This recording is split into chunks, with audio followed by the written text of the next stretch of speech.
You wake up, check your phone, and get ready for work just like any other day. But then you look out the window and see a second sun rising in the wrong part of the sky. It isn't a star. It is a rock the size of Mount Everest, moving at 40,000 miles per hour, and it is about to reset history. We often joke about the apocalypse, but the universe has a very dark sense of humor.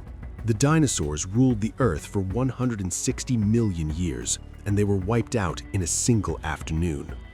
If a similar asteroid hit Earth today, humanity wouldn't just lose its buildings, we would lose our atmosphere, our food, and our future. NASA tracks over 30,000 near-Earth objects. We call them NEOs. Most of them are harmless, drifting past us in the dark. But statistically, it is inevitable that eventually one of them will be on a collision course. Let's simulate a Chicxulub-class event, an asteroid 10 kilometers wide, impacting solid ground. This isn't science fiction, this is physics, playing out on a planetary scale. Welcome to Space Facts. Let's watch the sky fall. The asteroid hits the atmosphere faster than you can blink. Traveling at 20 kilometers per second, it punches a hole through the air, creating a vacuum tunnel so massive that the atmosphere rushes in to fill it, creating a sonic boom heard around the world. The friction is so intense that the air in front of the rock turns into plasma hotter than the surface of the sun. When it touches the crust, it doesn't just crash, it explodes with the force of 100 million nuclear bombs. In the first nanosecond, the asteroid and the bedrock beneath it are instantly vaporized. A shockwave of superheated air expands outward at supersonic speeds, flattening forests, cities, and mountains for 1,000 miles in every direction. If you were close enough to see the impact, you wouldn't hear it. The light, a blinding flash of X-rays and thermal radiation, would incinerate you before the sound ever arrived. Ground Zero becomes a cauldron of molten rock 20 miles deep, piercing the Earth's crust all the way down to the mantle, triggering a magnitude 11 earthquake that shatters tectonic plates on the other side of the world. But the blast isn't what kills most people, it is the debris.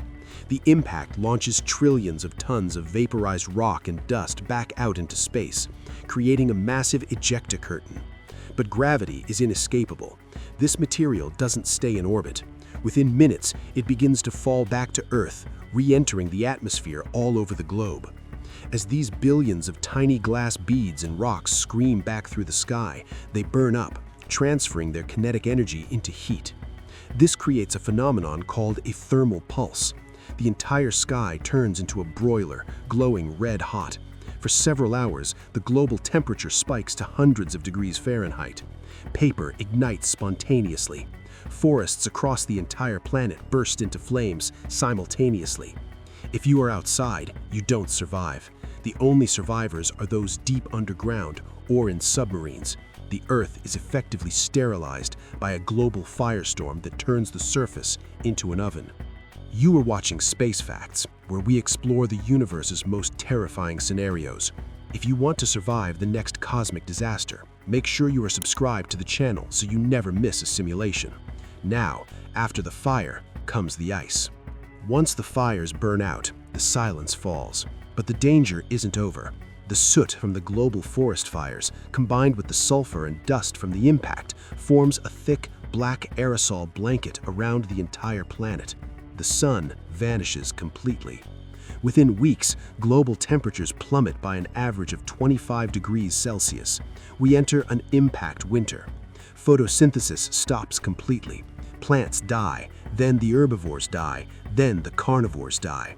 The food chain collapses from the bottom up. For humans, this is the end of civilization. Agriculture becomes impossible in the frozen dark.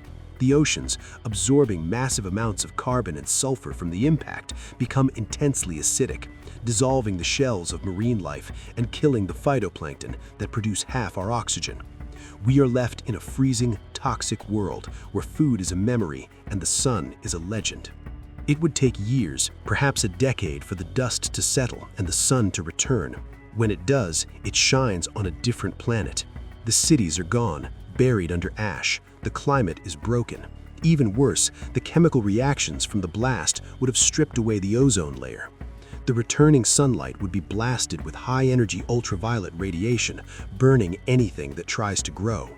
Humanity might survive in small, scattered pockets, huddled in bunkers or caves, but civilization, as we know it, the internet, medicine, travel, electricity, are gone forever.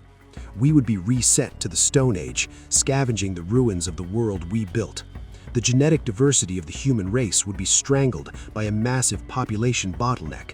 The survivors wouldn't be the lucky ones, they would be the ones cursed to live on a graveyard planet, fighting for the last scraps of the old world.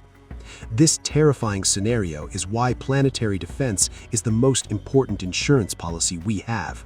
We are the first species in history with the technology to prevent our own extinction. We have missions like DART testing how to deflect these rocks, because unlike the dinosaurs, we have a space program, and we have a choice to look up and prepare, or to keep our heads down and wait for the sky to fall. If this glimpse into the apocalypse shook you, hit that like button. Subscribe to Space Facts for more cosmic scenarios.